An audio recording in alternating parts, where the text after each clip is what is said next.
ये बताइए Iran Israel के वॉर में सर हमारा जो दोस्त है Pakistan sir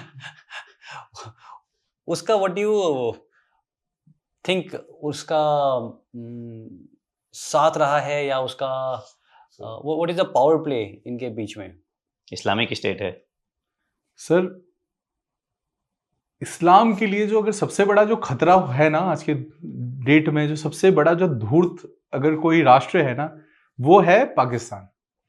now sir imagine Asif Munir and air chief of Pakistan ये अमेरिका गए, 2 दिन के बाद ही इजराइल ने ईरान पे अटैक कर दिया। अब आप समझें, इजराइल जो कि एलाय है यूएस का, तो इजराइल ईरान पे अटैक करने वाला था, क्या अमेरिका को नहीं पता था? और क्या ये सिर्फ एक कोइंसिडेंस है कि एयर चीफ ऑफ पाकिस्तान है ना and field marshal of Pakistan America जाते हैं और 2 दिन बाद इतना मेजर एक कॉन्फ्लिक्ट ब्रेकआउट हो जाता है? तो सर अगर आप मुझसे पूछें तो ये सौदेबाजी करने गए थे। किस चीज की?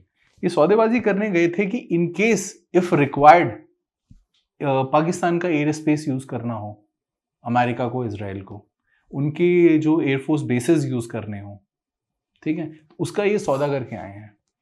तो सबसे बड़ा अगर कोई धोखेबाज है इस्लामिक वर्ल्ड के लिए तो वो पाकिस्तान है। एक चू नहीं बोला वो during the entire conflict of Israel and Iran, है ना, और वो दुनिया में ध्वज लेके घूमता रहता है कि हम we are the only Islamic country which is nuclear capable and फलाना ढमकाना। बट आप बताएं ना, एक स्टेटमेंट बता दें आप किसी भी पॉलिटिकल लीडर की या मिलिट्री लीडर की जिसने कंडेम भी किया हो इजराइल का अटैक ऑन ईरान। ठीक है सर, इन्होंने अमेरिकन से पैसे लिए अफगानियों के अगेंस्ट, बिल्कुल ठीक है, इन्होंने अमेरिकन से पैसे लिए ईरान के अगेंस्ट, इन्होंने अमेरिकन से पैसे लिए इराक के अगेंस्ट, ठीक है। तो सर ये तो किसी के सगे नहीं है, इनको चाहिए सिर्फ बजट, पैसा, और ये इनफैक्ट सर अपनी आवाम के भी सगे नहीं है। अब देखो सर पख्तूनों के साथ क्या हो रहा है, अब देखो बलूचों के साथ क्या हो रहा है। जो एक्चुअल में जो मिनरल रिसोर्सेज हैं, जो एक्चुअली में जो सोर्सेज हैं, वो सारे बलूचिस्तान में है, पख्तून एरिया में है। हमने एक वीडियो बनाया है डिटेल में बलूचिस्तान के ऊपर, ठीक है। तो सर ये जो पाकिस्तानी लीडर्स, पाकिस्तानी पंजाबी लीडर्स जो हैं, इन्होंने एक्चुअली में पाकिस्तान की अवाम का भी बेड़ा गर्क किया हुआ है, ठीक है। अब सर आप मेरे को एक लीडर बता दें, ये जो कश्मीर की बात करते हैं, एक कश्मीरी कोई जनरल बता दें आप, मतलब पाकिस्तानी ऑक्यूपाइड कश्मीर से, कि जो पाकिस्तान आर्मी में कोई जनरल हो, कोई लीडर हो कश्मीरी, है ना, आप एक नाम नहीं गिनवा पाएंगे, ठीक है। तो सर ये तो ना, एंड सेटल कहाँ होते हैं इनके जनरल्स और इनके पॉलिटिकल लीडर्स? वेस्ट से पैसा लेते हैं, लंदन में या न्यूयॉर्क में जाके सेटल होते हैं, ठीक है। तो सर ये तो आपको मतलब, ये तो मतलब in fact not we as a Indians, even the Pakistanis, they need to realise कि they actually need to stand against this Pakistani Punjabi leadership. जिस दिन अगर उनकी आवाम ने ये सोच लिया तो वो उनके लिए भी बेहतर होगा। एंड जो दुनिया में जो टेररिज्म का एक्चुअली में अगर आप सेंटर पॉइंट की मुझसे आप पूछें कि सेंटर पॉइंट कहां है, तो that is Pakistani Punjab, the centre point of the entire terrorism which is going on in the entire world sir, directly indirectly. एक कहावत है ना कि मशीन मैटर नहीं करती है, the man behind the machine. जैसे हम लोग भी बोलते हैं कि यार हथियार तो सब एक जैसे होते हैं, yes. गोली जो मारने वाला वो बंदा है, जो शूटर है वो कितना अच्छा है सर। एयरफोर्स में क्या है, क्योंकि बहुत सारे लोग बोलते हैं कि इंडिया के पास पुराने जहाज हैं, इंडिया बिल्कुल फेज आउट हो चुके हैं, हमारे पास एयरफोर्स वीक होती जा रही है, बट जो हैं सर वो कितने कैपेबल हैं? सर जो आपने बात करी, जो फर्स्ट आपने जो सेंटेंस स्टार्ट किया कि man behind the machines, that matters.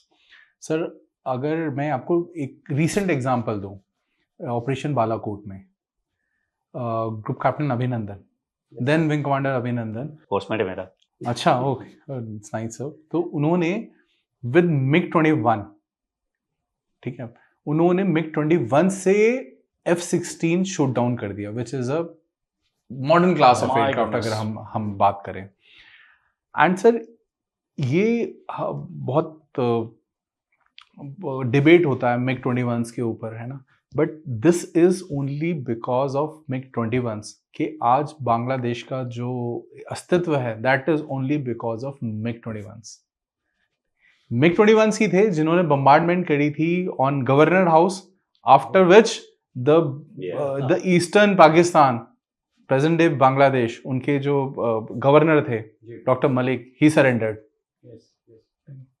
तो मैन बिहाइंड मशीन सर, ये बहुत मैटर करता है सर। जितनी भी इंटरनेशनल एक्सरसाइजेज होती हैं जहाँ पे हमारी एयरफोर्स पार्टिसिपेट करती है, मैं बाकियों की बात नहीं करता, मैं अगर फॉर एग्जांपल मैं बात करूँ रेड फ्लैग एक्सरसाइज, जो कि जिसमें अमेरिका इज इन्वॉल्व, उसमें द बेस्ट ग्रेडेड पायलट जो मैं 5-6 साल से जानता हूँ आर ऑल इंडियंस। उसमें वर्ल्ड की जो बेस्ट एयरफोर्सेज हैं वो पार्टिसिपेट करती हैं, पर जब जो बेस्ट ट्रॉफी का जो इनाम मिलता है, ठीक है, जो पायलट्स को हो या जो इंजीनियर्स को हो, दैट जनरली वो इंडियंस को जाता है। As a latest example, you have group captain Shukla. Yeah. World over yes. Selections हुए हैं, उस सिलेक्शन में मतलब इट्स ऑनर फॉर अस कि हमारी हिंदुस्तानी एयरफोर्स का एक pilot got selected. So Correct. So thank you Dakshesh, really enjoyed interacting with you and we really loved the interaction. आप हमारे पास आए and through you we would like to salute all the air warriors, air force के सारे जो officers, man, troops जो भी हैं, सबको हम थैंक यू और सैल्यूट करना चाहेंगे। So you all doing a fantastic work. Thank you sir, thank you so much. Thank you. जय हिंद। जय हिंद सर।